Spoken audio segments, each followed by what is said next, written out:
जय हिंद दोस्तों, मैं हेमंत उज्ज्वल परिवार की तरफ से आप लोगों के बीच में फिर हाजिर हूँ भाई अपनी एक और क्लास लेकर के। और दोस्तों जो आज की हमारी क्लास रहेगी वो रहेगी हिस्ट्री की। हिस्ट्री में इससे पहले हमारी बहुत सारी क्लासें निकल चुकी हैं और उनमें जो हमने पढ़ाई करी थी वो जो क्लासें थी वो था यूरोपीय कंपनियों का भारत में आगमन। देखिए दोस्तों, हिस्ट्री में हम कर रहे हैं मॉडर्न हिस्ट्री, और मॉडर्न हिस्ट्री में जो हमारा टॉपिक चल रहा था यूरोपीय कंपनियों का भारत में आगमन, वो टॉपिक हमारा लगभग समाप्त हो चुका था। आज हम एक नया टॉपिक उठा रहे हैं, लेकिन इस टॉपिक में एक छोटी सी समस्या आपको बता दूं। मैं आधुनिक भारत की बात करें या मॉडर्न हिस्ट्री की बात करें तो मॉडर्न हिस्ट्री में जो हमारा जो टॉपिक है वो टॉपिक इससे जो आगे यूरोपीय कंपनियों का भारत में आगमन से आगे अगर जो कोई टॉपिक है तो वो ये है मुगलों का पतन। वहां से पढ़ाया जाना चाहिए, लेकिन जब आप लोगों को मुगलों के बारे में पता ही नहीं है तो मुगलों का पतन हम कैसे पढ़ेंगे। तो मैं मुगलों के बारे में आज जो अपना टॉपिक रहेगा वो मुगलों पर रहेगा, और उस टॉपिक को अगर मैं पढ़ाता हूं आप लोगों को तो हमें मिडवल हिस्ट्री में जाना पड़ेगा भाई। आप समझ रहे हैं मेरी बात?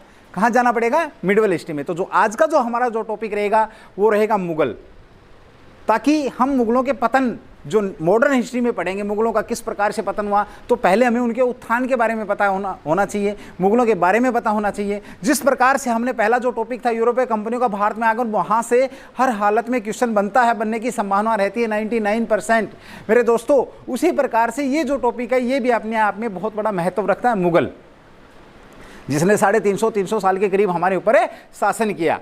तो आज का जो हमारा जो टॉपिक रहेगा वो रहेगा मुगल।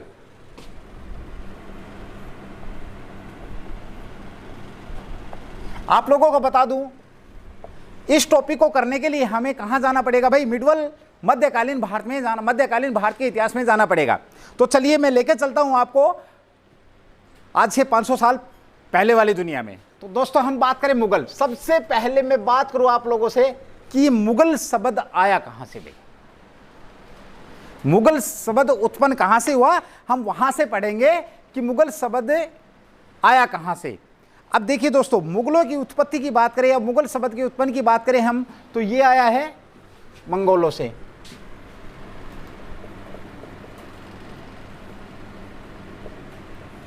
उत्पत्ति या उत्पन्न मुगल शब्द उत्पन्न कहां से हुआ है? तो मंगोलों से उत्पन्न हुआ भाई। अब जब उत्पत्ति की हमने बात कर ली, तो यहां पर मैं बताऊं आप लोगों को, हम बात करेंगे कि एक्चुअल मुगल थे कौन, मुगलों का वंश कौन सा था। अब जब हम आगे बात कर रहे हैं तो इसी पे बात करेंगे। देखिए दोस्तों, बताता हूं आपको, जो मुगल थे मंगोलों से जो उत्पन्न हुआ, इनका वंश की बात करें सबसे पहले हम, ये किस वंश से थे। उससे पहले मैं बता दूं आपको इनकी जाति क्या थी भाई, इनकी मुगलों की जाति क्या थी। तो जाति थी तुर्की भाई।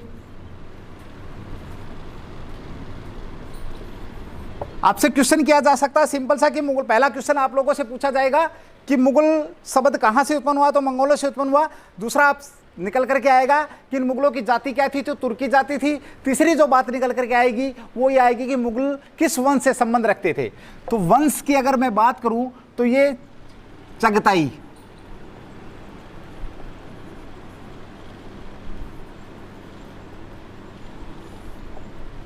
चगताई वंश की एक शाखा थी, उससे संबंध रखते थे चगताई। ओके, चगताई वंश से ये संबंध रखते थे। लेकिन यहां पर मैं एक बात और बताना चाहूंगा आप लोगों को मेरे दोस्तों, चगताई वंश ये शाखा कहां से चली, किसके नाम पर चली? तो मैं आप लोगों को बता दूं, चंगेज खां।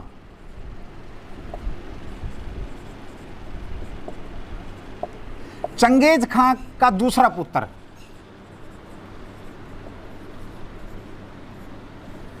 चंगेज खां का दूसरा पुत्र था, उसके नाम पर यह चगताई वंश की शाखा चली थी भाई। उसके ऊपर है, उसके नाम के ऊपर यह चगताई वंश की शाखा चली। अब देखिए, थोड़ा सा अजीब सा लगेगा आप लोगों को पढ़ने में, लेकिन फिर भी थोड़ा समझेंगे आप। क्वेश्चन बनते हैं यहाँ से बहुत सारे, बहुत बढ़िया क्वेश्चन बनते हैं, तो उनके ऊपर हम फोकस करेंगे। सबसे पहले मैंने बात करी मुगल शब्द उत्पन्न कहाँ से हुआ, तो मंगोलों से उत्पन्न हुआ। उसकी बात करें हम, क्या वंश क्या था, तो चगताई वंश एक शाखा थी, उससे इनका संबंध रहा है। उसके बाद जाति की बात करें तो तुर्की इनकी जाति थी। उसके बाद बात हम करें कि चगताई वंश शाखा चली कहाँ से, तो ये चंगेज खां के दूसरा जो पुत्र था उसके नाम पर ये वंश चला। लेकिन इन्हीं के वंश में एक राजा हुआ जो तैमूर, सुल्तान हुआ तैमूर।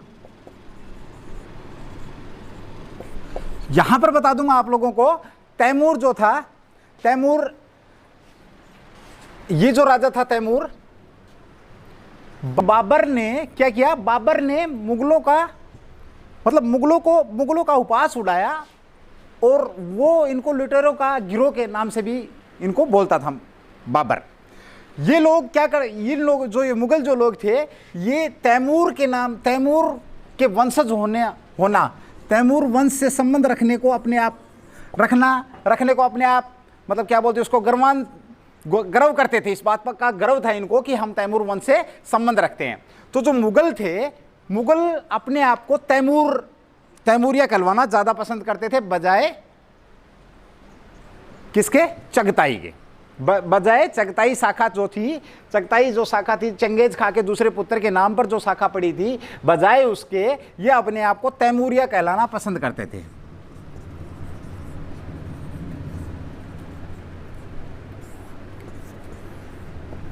तैमूरिया कहलवाना क्या करते थे, पसंद करते थे।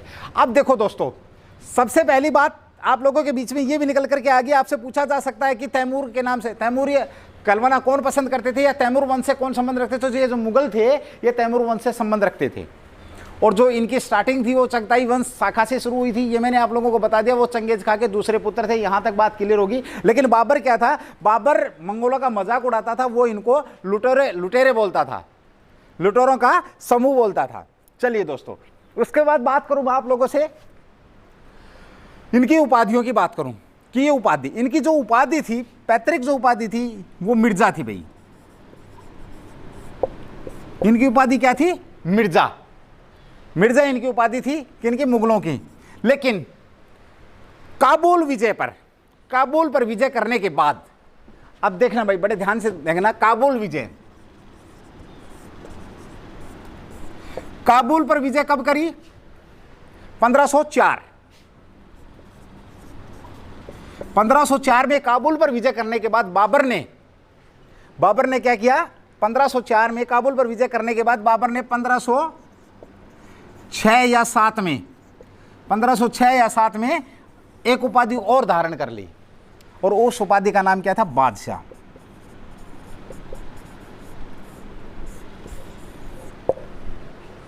उस उपाधि का नाम क्या था, बादशाह। अब देखो यहां पे बहुत बढ़िया क्वेश्चन बनता है, मिर्जा उपाधि का संबंध किससे रहा, तो मुगलों से रहा है। और बादशाह उपाधि किसने प्रारंभ करी, तो बादशाह उपाधि किसने प्रारंभ करी मेरे दोस्तों, बाबर ने। किसने प्रारंभ की बादशाह उपाधि, बाबर ने। उसके बाद कब करी, 1504 में जब काबुल पर उसने विजय प्राप्त कर ली तो अपने आप को बादशाह घोषित कर दिया। इससे पहले ये क्या बनते थे, सुल्तान बनते थे। क्या बनते थे, ये सुल्तान होते थे और उपाधि इनकी क्या थी, मिर्जा। जैसे कि आप लोगों को पता है बाबर के पिता का नाम उमर शेख मिर्जा, तो ये इनकी उपाधि थी, पैतृक उपाधि थी। लेकिन इसने क्या किया, बादशाह की उपाधि धारण कर ली, कब, काबुल विजय करने के बाद। अब ऐसा नहीं है कि इसने पहली बार ये उपाधि धारण करी हो, ऐसा नहीं है कि ये इसने पहली बार उपाधि धारण करी। ये इनकी पैतृक उपाधि, बादशाह भी पैतृक उपाधि, तुर्की जो लोग थे इनकी भी उपाधि रही है ये बादशाह। अब आपके दिमाग में बात आ गई कि तुर्की लोग किसने इस उपाधि को धारण किया था, बादशाह की उपाधि को। तो ये बादशाह की उपाधि जो तैमूर थे, तैमूर के एक पुत्र हुए शाहरुख।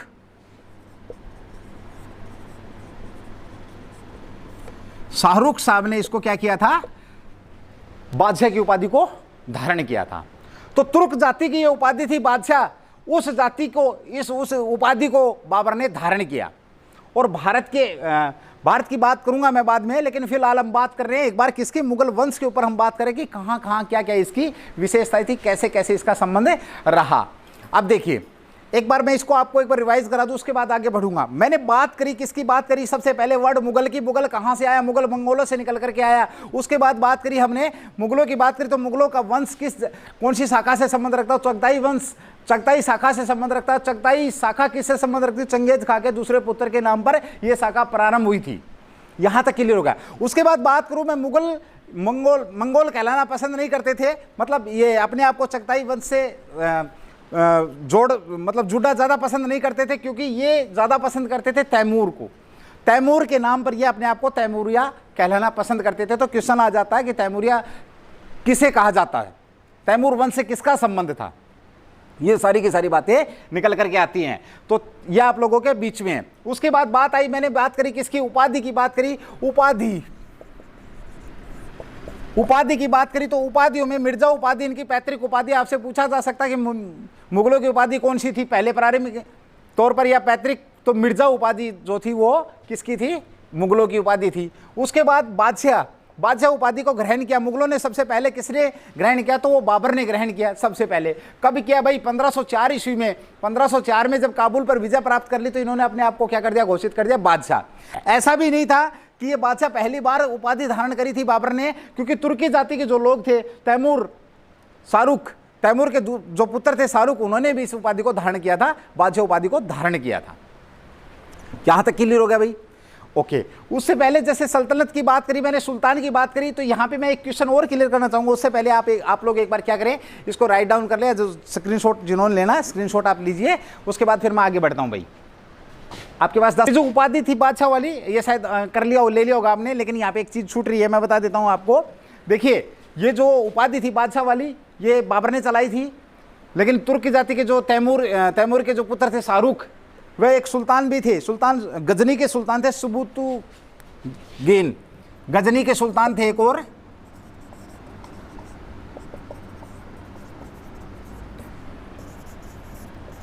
सुबुतुगीन, ये एक सुल्तान थे। इन सुल्तानों ने भी, इन्होंने भी बादशाह की उपाधि धारण कर रखी थी भाई। ठीक है, चलिए दोस्तों मैं इसको रफ कर रहा हूं।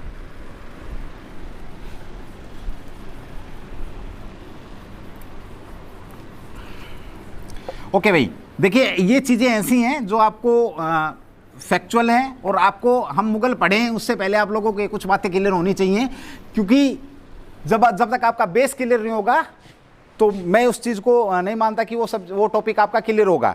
देखिए, बेस क्लियर होना बहुत ज़्यादा ज़रूरी है। तो ये बेसिक सी बातें थी जो मैंने आप लोगों के बीच में करी। यहाँ पर चलिए मैं एक छोटा सा और आप लोगों को बताता हूँ।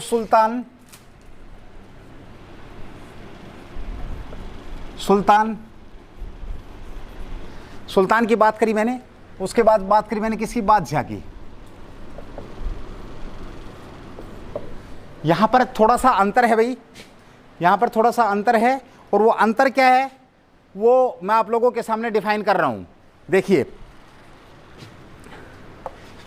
अंतर किस प्रकार से रहेगा।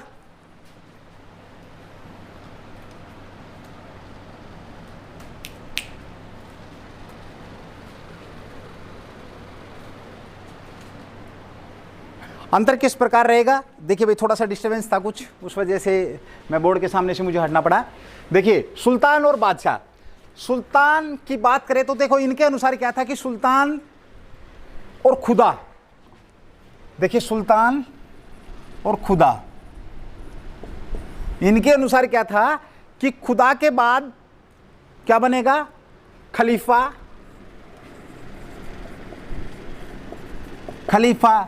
यानी कि इनका ये मानना था कि खुदा के बाद खलीफा, खलीफा के बाद सुल्तान, यानी कि तीसरा जो था वैरता क्रम अगर हम बात करें तो ये समझा जाता था कि भाई खुदा के बाद खलीफा और फिर सुल्तान होगा। लेकिन इस उपाधि में क्या था कि बीच में खलीफा को नहीं माना गया भाई, इसमें सीधा खुदा के बाद जो दूसरा नंबर रहेगा किसका रहेगा? बादशाह का रहेगा। यानी कि खुदा के बाद अगर किसी को माना जाता था तो बादशाह को माना जाता था, लेकिन सुल्तान में क्या था? खुदा के बाद खलीफा और खलीफा के बाद खुदा को माना जाता था। ये डिफरेंस है सुल्तान और खुदा के अंदर भाई। इसलिए जितने भी जैसे इल्तुतमिश वगैरह हुए हैं, कुतुबुद्दीन जैसे इल्तुतमिश वगैरह जो भी थे सुल्तान थे, वो अपनी जो राज था जिसमें वो मतलब जिसके वो सुल्तान होते थे, जिसको उनकी परमिशन उनके लिए वो खलीफा ही उनको परमिट करते थे कि आप सुल्तान हो, उसको वैध करार देने के लिए कि हाँ ये इस इलाके का सुल्तान है, तो वो परमिशन लेते थे खलीफा से। लेकिन बादशाह में ये ऐसा नहीं था, इसलिए ये जो परंपरा थी ये किसने चला दी? बाबर ने भाई।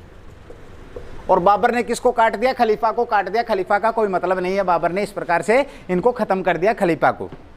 सीधा खुदा के बाद जो दूसरा नंबर रहेगा बाबर का, यानी कि उसका बादशाह का रहेगा। ऐसा नहीं था कि इन्होंने सिर्फ परमिशन लेनी बंद कर दी खलीफा से, बट वो इज्जत करते थे भाई, रिस्पेक्ट करते थे। रिस्पेक्ट किसकी करते थे?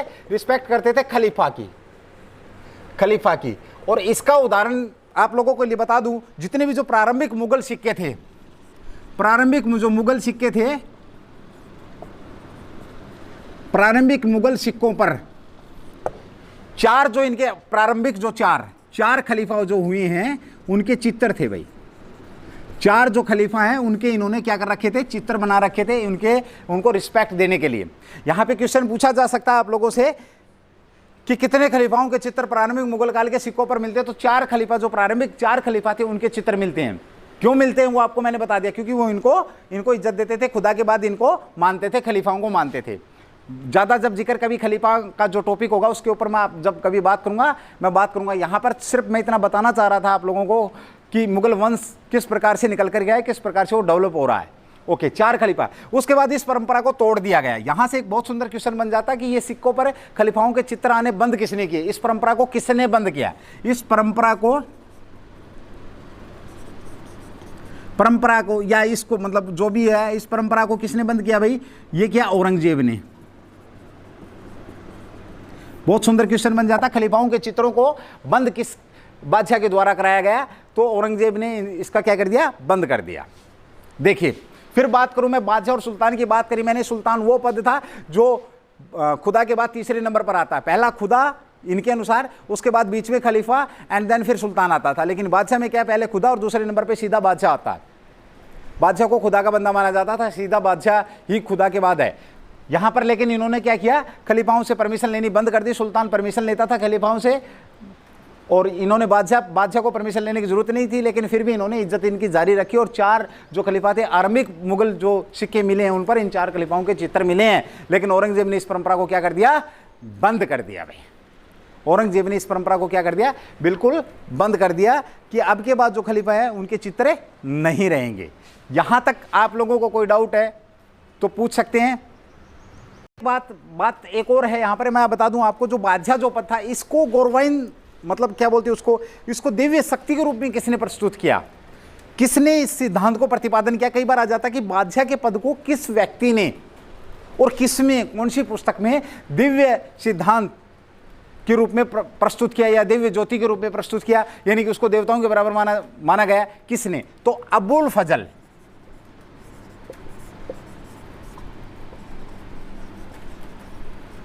अबुल फजल थे। ये कौन थे भाई? अबुल फजल ये अकबर के समकालीन थे, अकबर के समय के थे। तो अबुल फजल ने क्या किया? बादशाह के पद को अकबरनामा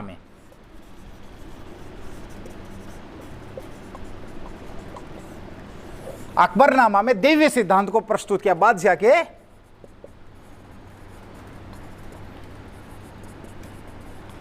दिव्य सिद्धांत को प्रस्तुत किया।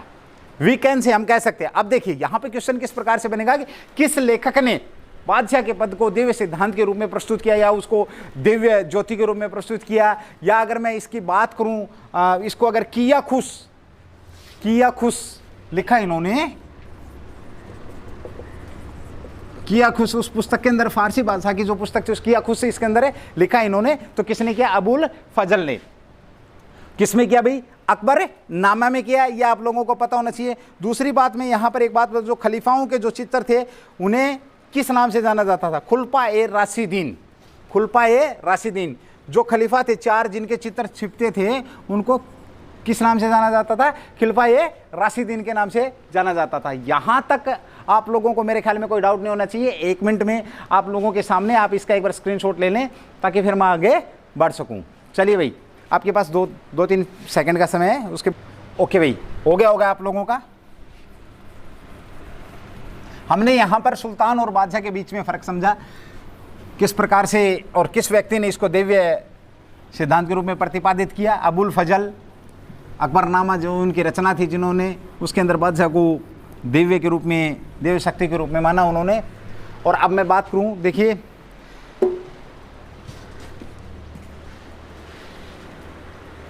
मुगल,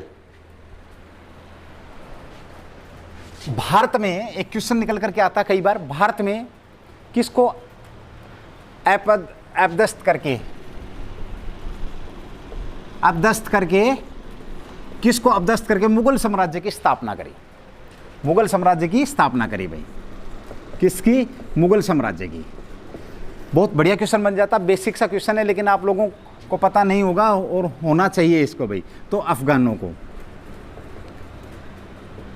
यहां पे मैं क्वेश्चन आप लोगों के लिए छोड़ रहा हूं कि किस अफगान को इन्होंने हराया था और हरा करके पहली बार भारत के अंदर मुगल साम्राज्य की स्थापना करी। अब जब बात मुगल साम्राज्य की स्थापना की आ रही है, तो मैं यहां पर आप लोगों से ये पूछना चाहूंगा कि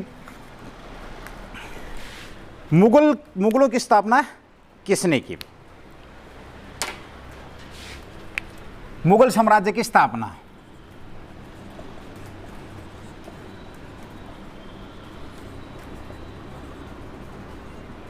मुगल साम्राज्य की स्थापना किसने की? तो भारत के अंदर किसने की? बाबर। बाबर। यहीं पे एक क्वेश्चन और बन जाता कि वास्तविक संस्थापक कौन था भाई?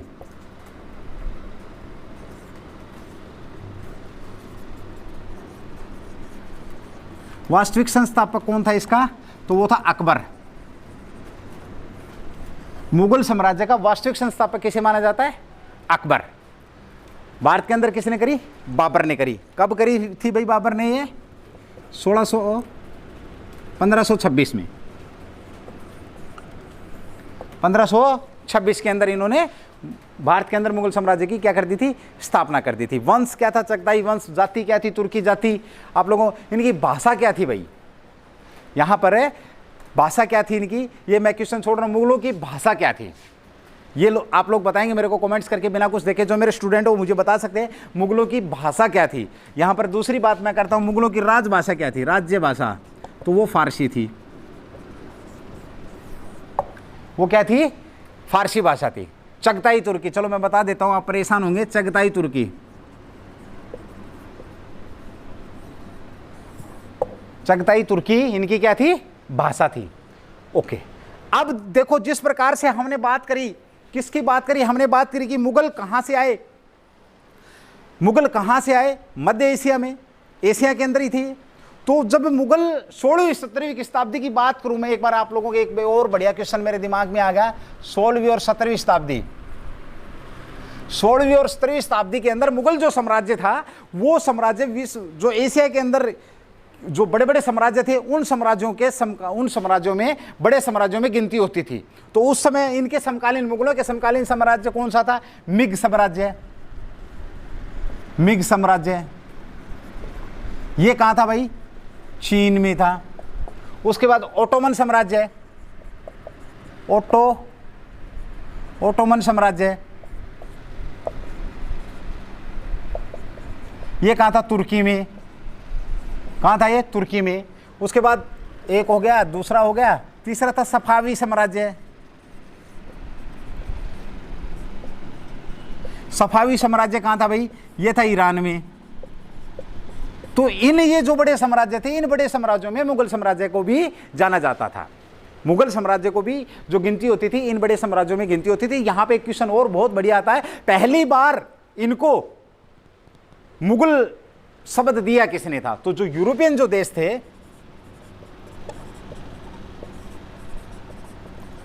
यूरोपियन देशों ने इनको मुगलों के नाम से पुकारा भाई।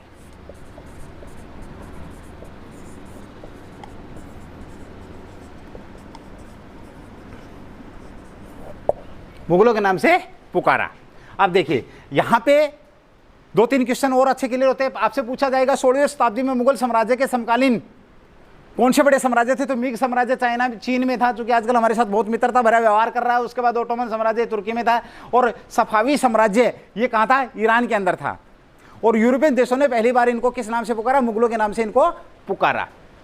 और 1626 की बात करूं मैं, जब यहाँ पर बाबर आए और बाबर ने मुगलों की स्थापना करी। अब मैं वहाँ से शुरू करूँगा। ये थोड़ी सी जानकारी थी, एक बार मैं टोटल रिवाइज करा दूँ। मैंने बात करी मुगलों की, मुगल शब्द कहाँ से निकल करके आया, मुगल शाखा कहाँ से, मुगल ये शाखा कहाँ से चली थी, तो चगताई वंश शाखा से चली थी।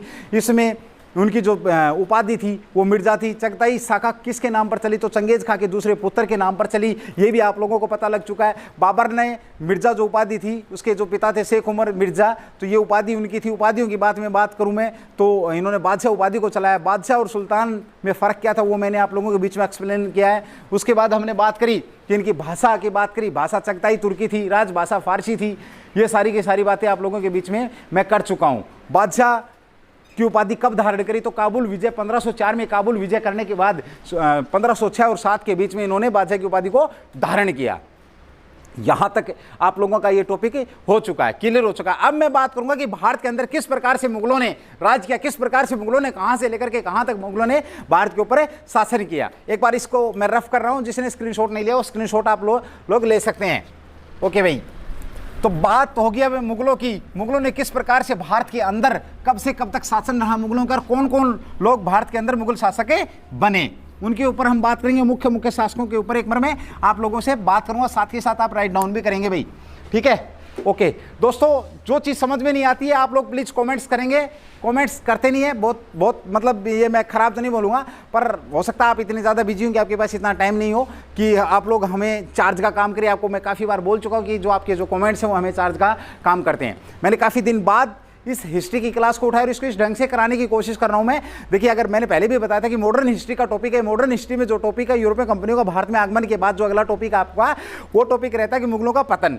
लेकिन पतन हम तब पढ़े जब हमें मुगलों के बारे में पता हो। तो मैंने मुगलों के बारे में आप लोगों को बताने की कोशिश करी, कहाँ से वंश आया, कहाँ से किसने इसकी स्थापना करी, कैसे कैसे ये रहा। अब हम पढ़ेंगे भारत के अंदर किस प्रकार से जो मुगल शासक बने और कब से कब तक वो रहे। तो बात करूं मैं बाबर, पहला जो शासक था बाबर। बाबर कब से कब तक रहा मुगल, ये जो शासक था, प्रथम शासक था बाबर। ये कब से कब तक रहा भाई, ये 1526 से और 30 तक। 1526 से मेरे मित्रों 1530 तक बाबर रहा है।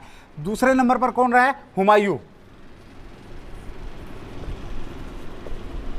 ये बाबर का पुत्र था हुमायूं, और ये भी फिर शासन, ये भी बादशाह रहा है। ये कब से कब तक रहा, 1530 से 1556 तक भाई।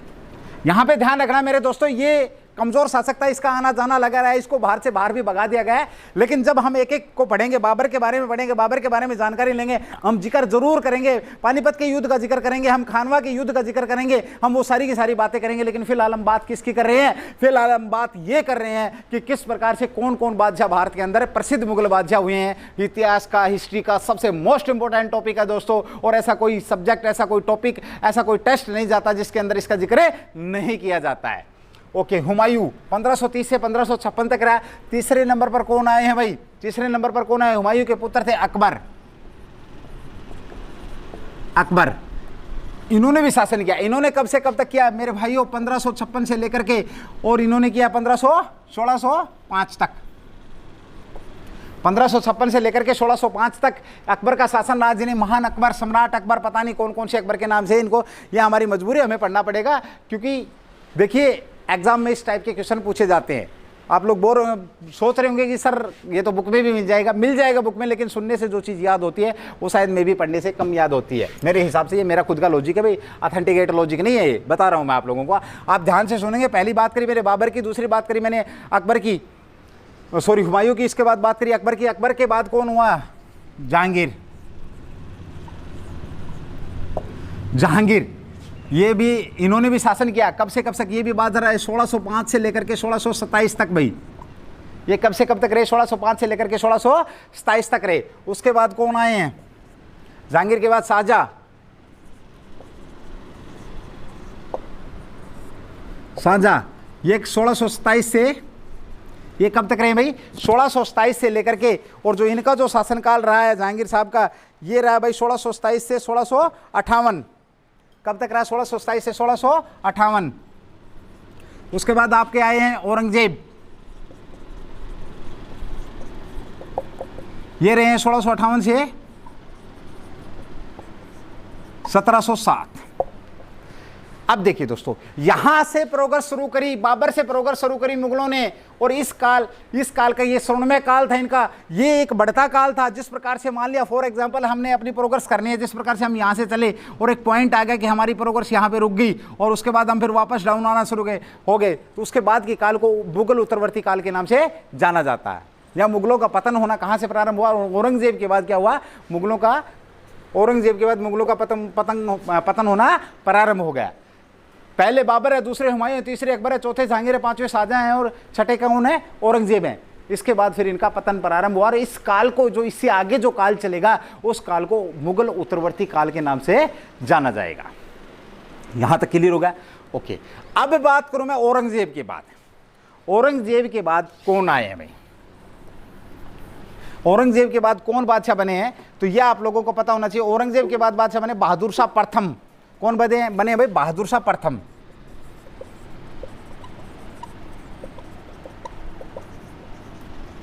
बहादुर शाह प्रथम या शाह आलम प्रथम? बहादुर शाह प्रथम या शाह आलम प्रथम, इन्होंने कब से कब तक किया भाई? 1707 से लेकर के और 1712। 1707 से लेकर के 1712 तक इन्होंने अपना शासन किया। बहादुर शाह प्रथम, एक बार आप इसको साथ के साथ राइट डाउन जरूर करते रहेंगे मेरे दोस्तों, ताकि आपको पता रहे। एक फिर इसके बाद आए जहांदार शाह, 8वें जो शासक बने हैं।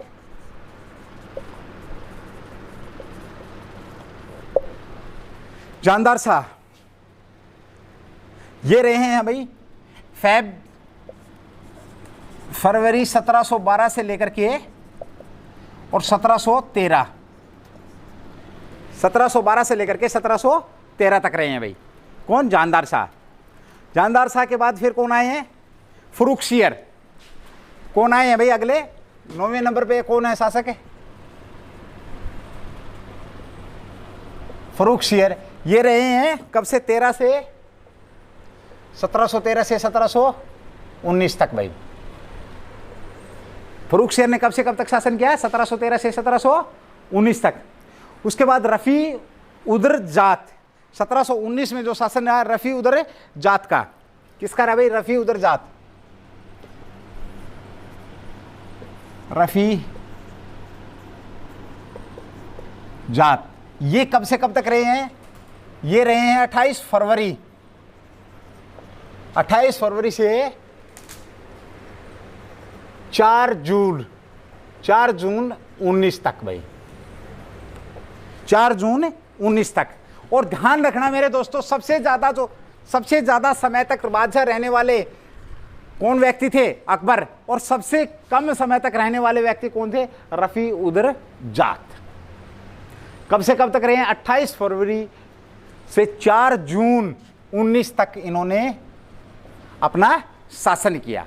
नाम मात्र के शासन है। अगर मैं बात करूं तो मैं भी शायद मेरे ख्याल में 105 या 107 दिन नहीं, 96 या 98 के करीब दिन आएंगे भाई। अगर 28 को काउंट करें, उधर 4 को काउंट करेंगे तो 98 हो जाएंगे। अगर हम 28 को छोड़े और 4 को छोड़े तो फिर 96 के करीब डे होंगे। उसके बाद अगला शासक आया आपका 11वां, रफ़ी उद दौला।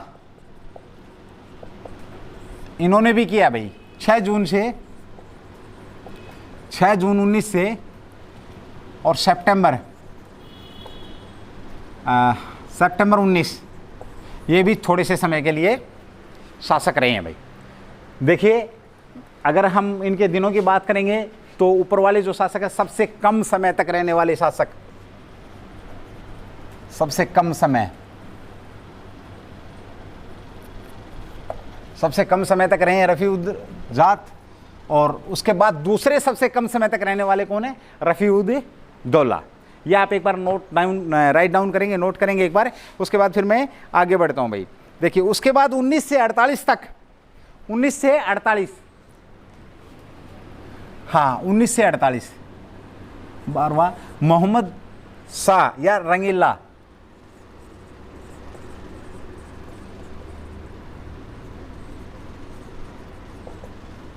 ये रहे हैं 1719 से 1748 तक भाई। 1719 से लेकर के 1748 तक चलिए दोस्तों, एक बार आप इनको राइट डाउन करें, उसके बाद फिर मैं आगे बढ़ता हूँ। मोहम्मद शाह रंगीला, मोहम्मद शाह, देखिए एक बार रिवाइज करा दूँ आपको। पहले नंबर पे कौन रहे हैं? अकबर, बाबर रहे हैं। बाबर के बाद कौन आए? हुमायूं आए। हुमायूं के बाद कौन आए हैं? अकबर आए। अकबर के बाद कौन आए? जहांगीर आए। जहांगीर के बाद कौन आए? शाहजहां आए। शाहजहां के बाद कौन आए हैं? बहादुर शाह प्रथम आए हैं। कौन आए हैं? शाहजहां, सॉरी, औरंगजेब आए हैं, फिर बहादुर शाह प्रथम आए, फिर जानदार शाह आए हैं। जानदार शाह के बाद फर्रुखशियर आए हैं। फर्रुखशियर के बाद रफ़ी-उद-दरजाद, और रफ़ी-उद-दरजाद के बाद रफ़ी-उद-दौला। यहाँ पे दो चीज़ें ध्यान रखनी है आपने, नंबर 3 और नंबर 10। नंबर 3 पर है कौन? अकबर, जो सबसे ज़्यादा लंबे समय तक बादशाह रहने वाले व्यक्ति, और सबसे कम समय तक रहने वाले रफ़ी-उद-दरजाद। उसके बाद रफ़ी-उद-दौला आए हैं, और उसके बाद कौन आए हैं? मोहम्मद शाह रंगीला। इन्हें कोई मतलब नहीं था, ये सिर्फ सुरा और सुंदरी के चक्कर में रहते थे, इन्हें कोई लेना देना नहीं था। उसके बाद आपके 1719 से 1748 तक जैसे तैसे इन्होंने राज किया है, 48 तक। उसके बाद आए हैं अहमद शाह। कौन आए? अहमद शाह। 13वें नंबर पे कौन आए? अहमद शाह। अहमद शाह ये रहे हैं भाई आपके, अहमद शाह रहे हैं 1748 से 1754।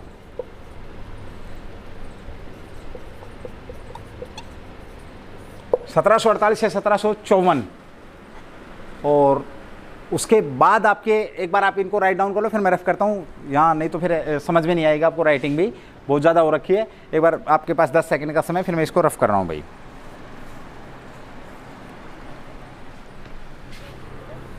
ओके भाई, हो गया होगा आप लोगों को। अगर 2-3 बार रिपीट करते हैं तो आप लोगों को याद हो जाएंगे, कोई इतनी बड़ी बात नहीं है। और याद रखने बहुत ज़्यादा ज़रूरी है दोस्तों। इसमें 2-3 बातें तो विशेष तौर पे सबसे लंबे समय तक, और ख़ास करके मैं बात करूँ उत्तर मुगलवर्ती काल किससे शुरू हुआ, ये बात रखनी है आपने। औरंगजेब का कार्यकाल आप लोगों ने याद रखना है, बाबर का रखना है, हुमायूं का रखना है, अकबर का रखना है आप लोगों ने। उसके बाद रफ़ी-उद-दरजाद और रफ़ी-उद-दौला का भी रखना पड़ेगा आप लोगों को। और उसके बाद बात करें हम किसकी, 1754 से 17 आलमगीर द्वितीय।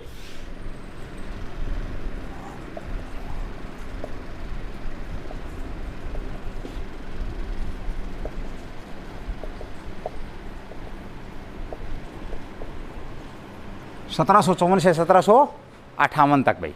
आलमगीर द्वितीय कब से कब तक रहे? 1754 से 1758 तक। फिर उसके बाद रहे शाह आलम द्वितीय। शाह आलम द्वितीय कब से कब तक रहे भाई? 1758 से 1759, सॉरी ये 1 साल का गैप है भाई इसके अंदर। 1759 से 1806 तक। कब से कब तक रहे शाह आलम द्वितीय? 1759 से और 1754 से 1758 आलमगीर द्वितीय, शाह आलम द्वितीय 1759 से 1806। और इसके बाद जो आपके रहे हैं वो अकबर द्वितीय है। अकबर द्वितीय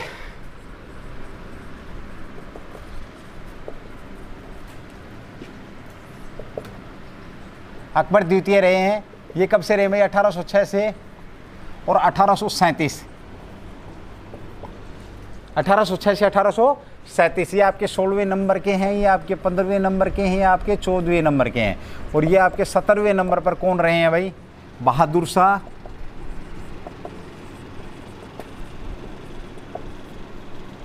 जफर या द्वितीय भाई। ये कब से कब तक रहे हैं? 1857 से 1837 से 1857 तक। ये 17 लोग जो मुख्य रूप से जो उन्होंने बादशाह के रूप में काम किया। अगर पूछा जाता है कि मुगलों का समय कब से कब तक रहा, तो मुगलों का समय 1526 से लेकर के मेरे दोस्तों 1857 तक भाई। 1826 से लेकर के 1857 तक, सॉरी 1526 से लेकर के 1857 तक 133। अगर मुगलों का शासनकाल पूछा जाए तो 331 वर्ष आप लोगों के सामने हैं। 1857 में से अगर हम 1526 कम करते हैं तो 331, लगभग 300 साढ़े 300 साल मैंने आप लोगों के सामने बात करी थी। और बात करें कि इनकी प्रोग्रेस की, तो औरंगजेब तक इनकी प्रोग्रेस हुई थी। उसके बाद क्या हुआ? ये इनका पतन होना प्रारंभ हो गया। टॉपिक इस प्रकार से था कि ये मिडवल का भी था, मध्यकालीन भारत का इतिहास का भी था, और मॉडर्न से भी कलेक्ट करता है। इसलिए मैंने इसको आज आप लोगों के बीच में इस टॉपिक का जो बेस था, जो इसके बारे में मैं बात करना चाह रहा था, वो मैंने बात करी। अब हम जो यहाँ से इसका पढ़ना प्रारंभ करेंगे, वो पढ़ना ये प्रारंभ करेंगे कि इनके बारे में हमारे को जानकारी कहाँ से मिली, मुगलों के बारे में हमारे जो साहित्यिक स्रोत हैं कौन कौन सी पुस्तकें हैं, कैसे कैसे, क्योंकि वहाँ से भी काफ़ी मोस्ट इंपॉर्टेंट क्वेश्चन आप लोगों के बीच में बनेंगे। तो जो अगला जो हमारा टॉपिक रहेगा मेरे दोस्तों, वो रहेगा मुगलों के साहित्यिक स्रोत, मुगल काल के साहित्यिक स्रोत। एंड देन उसके बाद फिर हम स्टार्ट करेंगे कहाँ से, बाबर से स्टार्ट करेंगे और कहाँ तक पहुँचेंगे, बहादुर शाह द्वितीय जफर या द्वितीय तक पहुँचेंगे, बहादुर शाह जफर या द्वितीय तक पहुँचेंगे। उससे पहले मैं आप लोगों के बीच में इनके जो कुछ हैं 8-10 उनके नामों का भी जिक्र करूँगा। इनके बादशाह बनने के बाद नाम चेंज हो जाते थे या कोई उपाधियाँ धारण कर लेते थे, उनके बारे में भी हम यहाँ पर जिक्र करेंगे। उपाधियों से भी खास करके काफ़ी क्वेश्चन पूछे जाते हैं, बुकों को लेकर के भी काफ़ी क्वेश्चन पूछे जाते हैं जो ऐतिहासिक स्रोतों में, जिनका मैं जिक्र करूँगा। और उसके बाद हम आगे बढ़ेंगे। आज जो हमने बात करी सिर्फ मेरे दोस्तों किसकी बात करी, हमने मुगलों की बात करी। मुगल कहाँ से आए, पहली बार वर्ड किसने किया, इनके समकालीन राज्य कौन से थे, किस प्रकार से कौन कौन से राजा ने कितने समय तक काम किया, तो मैंने यहाँ पर जिक्र किया। सबसे पहले मैंने बात करी किसकी बात करी मेरे दोस्तों, मैंने बात करी बाबर की बात करी। 1526 से 1530 तक बड़े ध्यान से सुनेंगे भाई आप, अगर सुनेंगे यहाँ पे प्रेजेंट रह के तो याद हो जाएगा। बाबर पहला शासक कौन था, बाबर था 1526 से 1530 तक। दूसरा शासक कौन था, हुमायूं था 1530 से लेकर के कब तक था, 56 तक था। इसका भाई साहब का आना जाना रहा, कमज़ोर था। हुमायूं के बाद 56 से लेकर के 1556 से लेकर के और 1605 तक कौन रहे, अकबर रहे, सम्राट ग्रेट अकबर। अकबर वास्तविक संस्थापक माना जाता है। संस्थापक बाबर, मुगलों का संस्थापक किसे माना जाता है, बाबर को माना जाता है, लेकिन वास्तविक संस्थापक किसे माना जाता है, अकबर को माना जाता है। भारत के अंदर ही ना केवल बल्कि एशिया के अंदर मैं बात करूं कि सबसे पहले गोला बारूद यूज करने वाला शासक कौन था, तो वो बाबर ही था। कौन था, बाबर था मेरे मित्रों। बाबर ने भारत के अंदर पहली बार गोला बारूद के द्वारा, और इनकी जो युद्ध नीतियां थी उनके ऊपर भी बात करेंगे। इनकी युद्ध नीतियों कौन कौन सी इन्होंने नीति युद्ध के अंदर अपनाई थी उसके ऊपर भी बात रहेंगे। उसके बाद अकबर के बाद आए हैं कौन आए हैं, उनके पुत्र है जहांगीर आए हैं। जहांगीर के बाद कौन आए हैं, जहांगीर के बाद शाहजहां है। शाहजहां के बाद कौन आए हैं, औरंगजेब आए हैं। औरंगजेब का भी जो कार्यकाल था वो बहुत काफ़ी लंबा कार्यकाल रहा। 1656 से लेकर के 1707 तक इनका कार्यकाल रहा। 1707 तक कार्यकाल रहा। 1707 के बाद इसके बाद आए हैं आप लोगों में बहादुर शाह प्रथम आए हैं, जिन्होंने 1707 से लेकर के 1712 तक किया। उसके बाद जहांदार शाह आए हैं। जहांदार शाह ने 1712 से लेकर के और 13 तक किया है। उसके बाद कौन आए हैं, फर्रुखसियर आए, जिन्होंने 13 से लेकर के 19 तक शासन किया। उसके बाद फर्रुखसियर रफ़ी-उद-दरजात आए हैं, जिन्होंने 19 में ही किया, फरवरी से लेकर के जून तक किया। उसके बाद रफ़ी-उद-दौला आए हैं, जिन्होंने जून से लेकर के और सितंबर तक किया। उसके बाद रफ़ी-उद-दौला, और फिर अपने जो लास्ट में जो आए हैं बहादुर शाह जफर आए हैं या बहादुर शाह द्वितीय, जिन्होंने 1837 से लेकर के 1857 तक किया। और इनसे पहले जो शासक थे वो अकबर द्वितीय थे। अकबर द्वितीय ने कब तक किया था, कई बार पूछा जा सकता, 1806 से लेकर के 1837 तक अकबर द्वितीय का शासन रहा है। इस प्रकार से ये 17 के 17 लोगों का मैंने यहाँ पर आप लोगों के बीच में जिक्र किया और आगे हम इनको पढ़ते रहेंगे। चलिए दोस्तों, जो कोई चीज़ समझ नहीं आया, किसी शासक को लेकर के, कोई कार्यकाल को लेकर के किसी भी प्रकार का संशय है, कोई डाउट है, तो आप प्लीज कमेंट जरूर करेंगे। पीछे जिन लोगों ने कमेंट्स किए सबको मैं मेरी तरफ से थैंक यू, धन्यवाद दोस्तों। और जल्दी फिर मिलूंगा मैं आप लोगों के बीच में अपने एक और बेहतरीन क्लास के साथ। और इस प्रकार से हम अपने मुगल जो वंश है इसके ऊपर जो हम पढ़ रहे हैं इसको आगे बढ़ाएंगे। जय हिंद दोस्तों।